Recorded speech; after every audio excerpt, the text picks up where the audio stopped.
new contract? We want a new contract. IKEA wants to roll us back. IKEA wants to roll us back. Union busting is their thing. Union busting is their thing. We the Teamsters like to sing. We the Teamsters like to sing. Reading, writing, arithmetic. Reading, writing, arithmetic. IKEA's contract makes me sick. IKEA's contract makes me sick. 1, 2, 3, 4. 1, 2, 3, 4. I crammed a letter through my door. Crammed a letter through my door. 5, 6, 7, 8. 5, 6, 7, 8. IKEA won't negotiate. IKEA won't negotiate. 9, 10, 11, 12. 9, 10, 11, 12. We need some help from Swedish elves. We need some help from Swedish elves. 1, 2, 3, 4. 1, 2, 3, 4. We won't take it anymore. We won't take it anymore.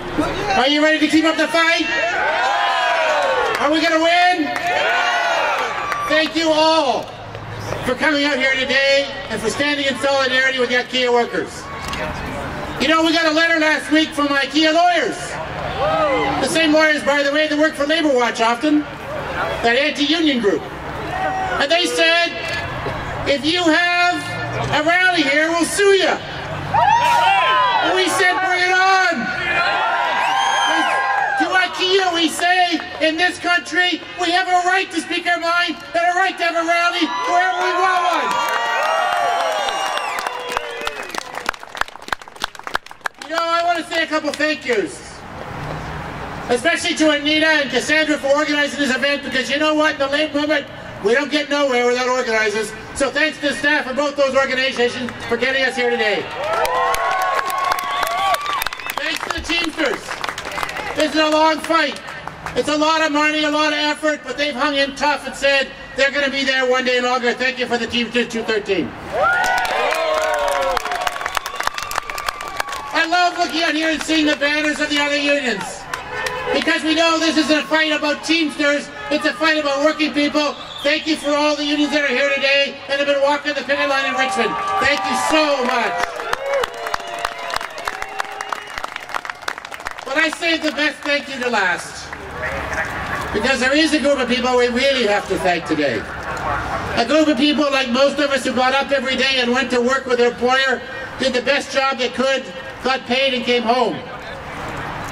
And they did that day after day, week after week, some of them for 25 to 30 years at IKEA. And this round of bargaining, when IKEA came to the bargaining table, and they said, it's all your fault, workers, you don't work hard enough. And as a result, we want two-tiered wages and lower the benefits for every single IKEA employee and lower the hours. And those workers did the right thing. They said, we're not selling out the next generation of working people. When we walk in that store to work, all our workers are going to remain equal. No two-tiered wages. That's discrimination.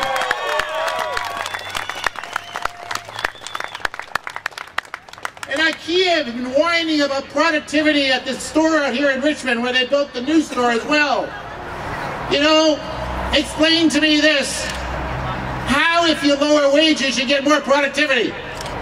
The fact is that productivity isn't high enough at that store. They should look at the fact they've had 7 managers in 8 years and look at management and what they do. It's not the workers' problem, it's management's problem. Stop blaming the workers.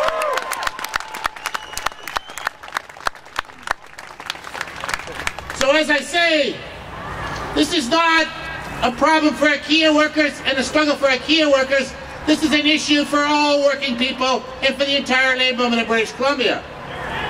We have to stick together.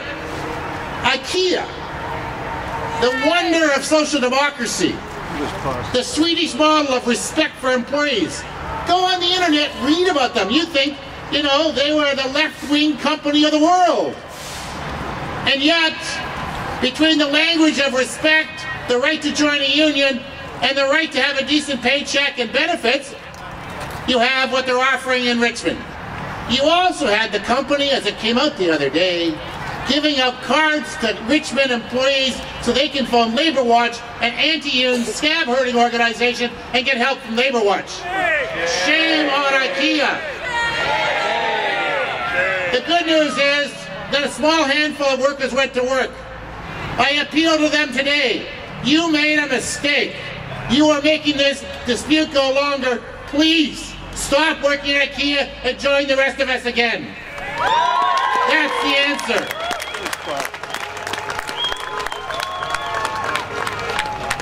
So we have a big job to do, and last week or 2 weeks ago we got a lot of help.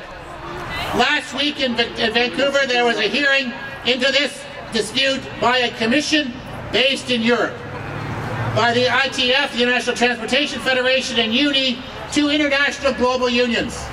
And we asked them to come here and do a report on what's happening at IKEA here. Why is that important? Because this company is an international company. It's all over the world, and the thing they hate the most is somebody talks badly about their brand. We've had many letters about that already. The fact is, this company is in trouble in many places in the world.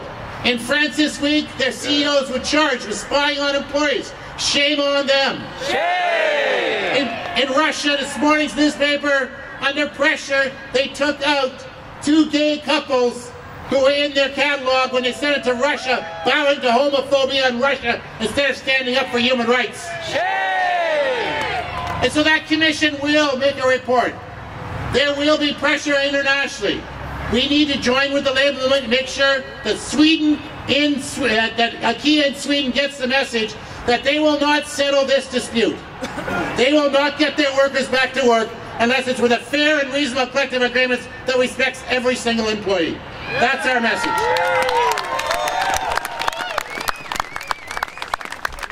So now, Christmas is coming. IKEA catalogs have been flowing. We need to send a message as strong as we can. IKEA is off limits. Stay out of IKEA until they get a settlement. We will spread the word. How can you have Christmas and how can you celebrate Christmas to shopping at IKEA when those folks have been on the street for 6 months? What about their families, IKEA? What about working people, IKEA? In fact, you know what? We're all getting tired and pissed off and having to apologize for a good wage. There's nothing the matter with a good wage and good benefits. We all deserve that. And of course, IKEA can't afford to pay. They're struggling to survive on the edge of the economic precipice. They can't make it day to day. Their managers are taking pay cuts, I'm sure. And they made $4 billion last year. Excuse me, what's wrong with this picture? Really? $4 billion, and people who worked there 25 years should get paid less? Not on your life.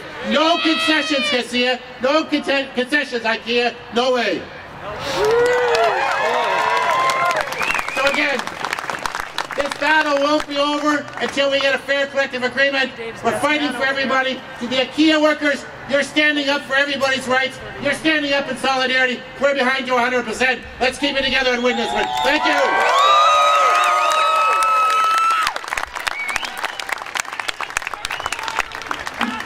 Thank you very much, Jim.